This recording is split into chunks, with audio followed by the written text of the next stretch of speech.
Have you ever felt that you are going through life like a rudder without a sail? Worse yet, do you feel that are firmly anchored where you are and you can't get unstuck? Well, really, the statistics are staggering. There's a 2015 Telegraph article who reported a recent study that found that 69% of people feel that they are trapped in their own routine. So why are you stuck? Well, there are countless reasons for this, and it's helpful to separate personal from professional dissatisfaction.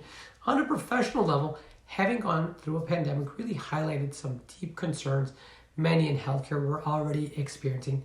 Some in healthcare felt stuck in a career, feeling that they're in too deep and they just simply can't pivot to something else. And the daily grind starts getting harder and harder and has only intensified when a pandemic entered the world, our communities, and our hospitals. And as the feelings of stagnations continue, many, well, they just simply settle.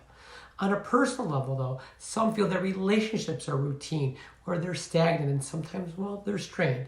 But rather than putting it in the world to work on these relationships, many settle to feel stuck. The same can be considered for our personal goals or our physical wellness. Days pass and self-care gets pushed aside in hopes that you'll get to it tomorrow, only to not do so.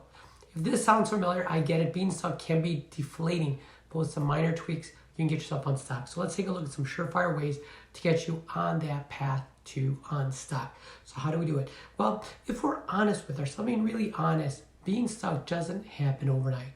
Many have surrendered themselves to their bad routines and have gotten comfortable with the day-to-day. Many have excuses that they neither can't know how to, or just simply don't have the time to become unstuck. But these are excuses and just that, excuses. You found this page because you're ready. You found this video because you're ready. You are ready for more. You want more. You want to achieve more because that there's so much more to learn so you can grow and to thrive. And I'm here to help you. So number one, you have to actually learn how to get unstuck, and getting unstuck requires you to identify the problem. Now, at first glance, you may not even know where to start. Most people have several areas that they're really holding them back, but identify one and only one area to tackle. The power of focusing on one thing is massive. Focus on milestones rather than the destination. These stepping stones will lead you toward the path that you are seeking. It's like driving a car at night. You can only see as far as the headlights shine, but you keep driving anyway. You keep going forward anyway. Focus on what is in front of you rather than all the possible things that can go wrong. And things will go wrong. Savor and appreciate these lessons. Your strength of character shapes your growth in medicine and really in life. And this can really only be accomplished through trials and tribulations. Helen Keller reminds us by encouraging us that character cannot be developed in ease and quiet. Only through experience of trial and suffering can the soul be strengthened, ambition inspired, and success achieved. That's really a great way to approach this first step in getting unstuck. Second step, getting unstuck requires a change in mindset.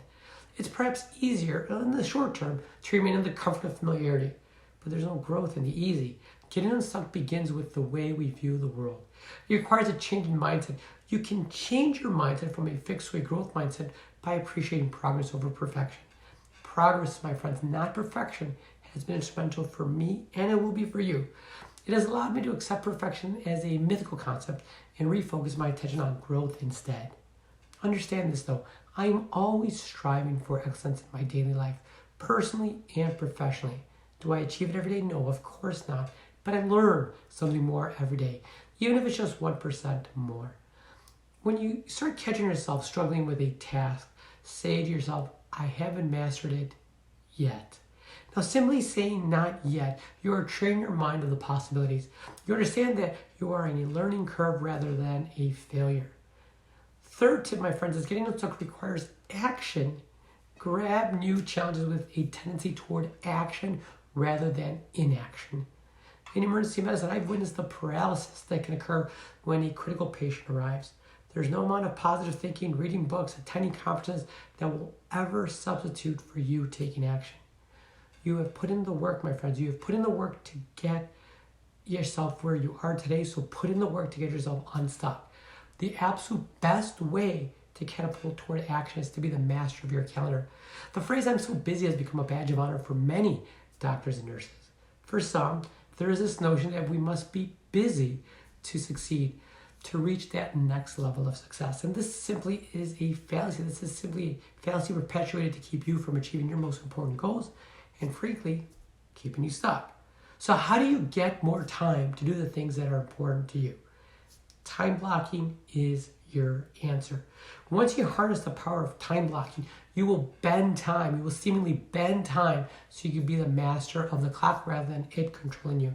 Now, if you want to learn more about how do I do my time blocking, the step-by-step process of how I do it, well, then just click the link below, or if you're just watching this, click the link just below this video and you'll have access to it.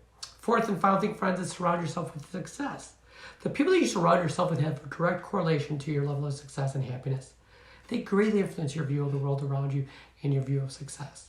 When you surround yourself with positive, energetic people, you begin identifying with their version of success and their belief system. John Locke describes this perfectly by famously saying that we are like chameleons. We take our hue and the color of our moral character from those who are around us. And he's exactly right. So make every effort to surround yourself with strong, courageous, and really positive people. We are responsible for our success and our wellness. Surrounding yourself with success will lead to more success naturally and organically. Well, some may know some physicians who fit this mold. Here are some ways to help you find some good people.